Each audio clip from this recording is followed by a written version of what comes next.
Hello সবাইকে, Portugal dream থেকে আপনাদের সবাইকে স্বাগতম। আশা করি সবাই ভালো আছেন। তো আজকে আপনাদের জন্য একটা ভিডিও নিয়ে আসলাম। সেটা হচ্ছে বলতে পারেন ফার্স্ট ভিডিও আমাদের এই ব্লগে। তো যেটা হচ্ছে যে আপনারা যারা পর্তুগালে আসতে চান বা ইউরোপে আসতে চান তাদের ইনফরমেশন জানানোর জন্য যেহেতু আমরা এই ব্লগটা খুলেছি, আজকে যেটা আলোচনা করব যে পর্তুগালে আপনারা বাংলাদেশ থেকে অথবা মিডল ইস্ট থেকে বা অন্য দেশ থেকে যদি আসতে চান কী কী ভিসা নিয়ে আসতে পারেন।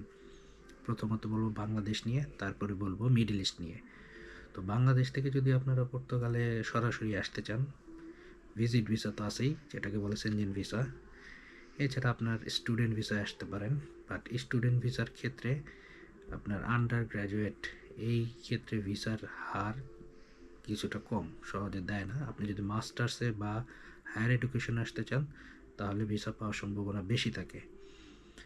এবং বাংলাদেশে যেহেতু পর্তুগালের কোনো অ্যাম্বাসি নেই, আপনাকে ইন্ডিয়াতে যেতে হবে ভিসার জন্য, যেটা আপনার টাইম কনজিউমিং এবং ক্ষেত্র বিশেষে কমপ্লিকেটেড, কারণ ইন্ডিয়ার ভিসা পাওয়া এখন ডিফিকাল্ট। ইন্ডিয়া থেকে আবার পর্তুগালের ভিসার জন্য অ্যাপ্লাই করা এটা আরও কষ্টসাধ্য। তো স্টুডেন্ট ভিসার ক্ষেত্রেও কমপ্লিকেশন আছে। আর একটা ভিসা যেটা আছে আপনার D1 ক্যাটাগরি, D1 ক্যাটাগরি নিয়ে আসতে পারেন, কিন্তু D1 ক্যাটাগরিটা হচ্ছে আপনার জব ভিসা। তাই আপনার পর্তুগালে যে কোনো একটা কোম্পানিতে আপনার জব অফার লাগবে, তাদের সাথে যে এগ্রিমেন্ট হবে ওইটা আপনি জমা দেবেন। এটার ক্ষেত্রেও আপনার ইন্ডিয়া যেতে হয়, ইন্ডিয়া থেকে আপনার VFS অ্যাপয়েন্টমেন্ট পাওয়া ডিফিকাল্ট। তো এটা হচ্ছে স্ট্রেট ফরওয়ার্ড। আপনি যদি কোনো জব ম্যানেজ করতে পারেন আপনার এই ক্ষেত্রে আপনার ভিসা হওয়ার সম্ভাবনা 99%।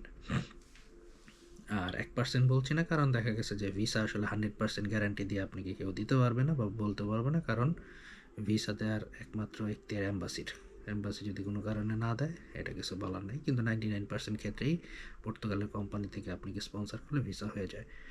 এবং এই ক্ষেত্রে পর্তুগাল আপনার এগ্রিকালচার, কনস্ট্রাকশন, তারপরে রেস্টুরেন্টের কিছু কিছু সেক্টর আছে, শেফ বা এই রিলেটেড। তো বিভিন্ন ক্ষেত্রে মোস্টলি আপনার কনস্ট্রাকশন আর এগ্রিকালচারেই বেশি কোম্পানি স্পন্সর করে এবং ভিসা হয়। তো এইটা আপনারা ট্রাই করে দেখতে পারেন। D1 ক্যাটাগরিতে তুলনামূলকভাবে সোজা। আরেকটা আছে আপনার জব সার্চ ভিসা। আপনার এটার জন্য ইন্ডিয়াতে অ্যাপয়েন্টমেন্ট নিতে হয়, এটাও খুবই কষ্টসাধ্য অ্যাপয়েন্টমেন্ট পাওয়া। এটা খুবই আপনার স্ট্রেট ফরওয়ার্ড প্রসেস, কিন্তু এটার ভিসার রেশিও আপনার ডিপেন্ড করে অ্যাম্বাসির উপর। এটা আপনার দেখা গেছে যে আপনার অ্যাম্বাসি ইচ্ছা হলো দিল, ইচ্ছা হলো দিল না। আপনার এই ক্যাটাগরিতে আসতে পারেন। যেটা বললাম যে D1 জব সার্চ ভিসা।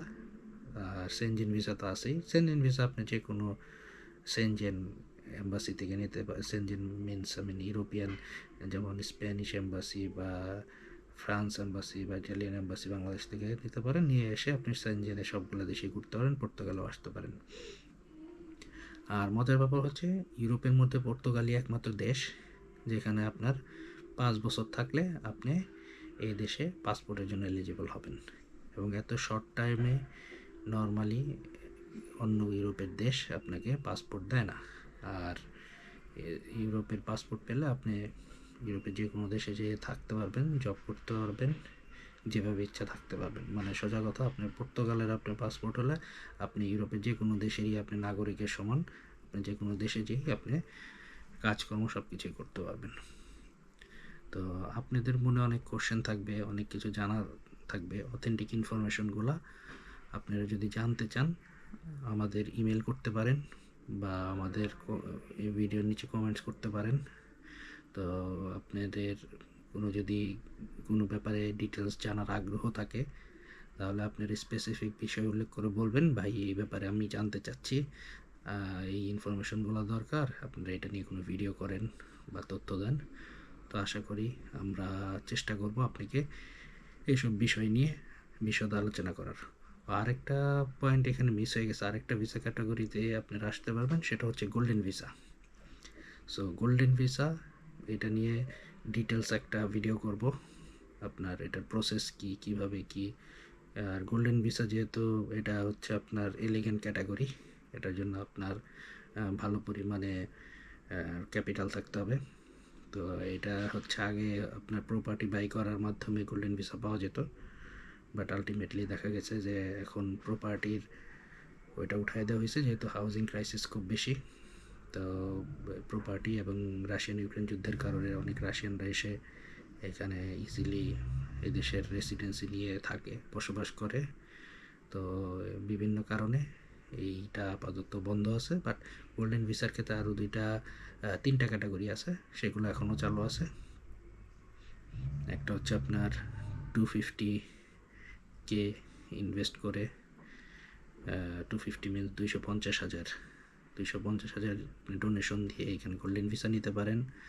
আপনি মিনিমাম 500,000 ইউরো দিয়ে কোনো ইকুইটিতে আপনি ইনভেস্ট করতে পারেন, বিজনেস ইনভেস্ট করতে পারেন, বা আপনি এখানে এমপ্লয়মেন্ট দেখিয়ে মিনিমাম 10 জন লোকাল এরিয়াতে, রিমোট এরিয়াতে মিনিমাম 8জন এমপ্লয়ি দিয়ে একটি কোম্পানি ক্রিয়েশন করে এটার এগেনস্টেও আপনি গোল্ডেন ভিসার জন্য এলিজিবল হতে পারেন।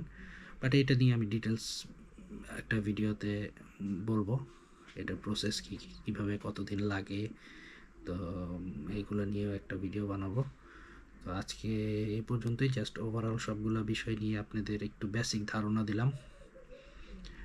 তারপরে স্টুডেন্ট ভিসা নিয়েও বলবো, এটা টিউশন ফি নিয়ে বলবো, জব ভিসার ক্ষেত্রেও বলবো। সো পার্ট বাই পার্ট আশা করি আমাদের এই পেজটাতে আপনারা ফলো করবেন, লাইক করবেন এই ভিডিওটা। তো আপনারা টাইম টু টাইম ইনফরমেশনগুলো জানতে পারবেন।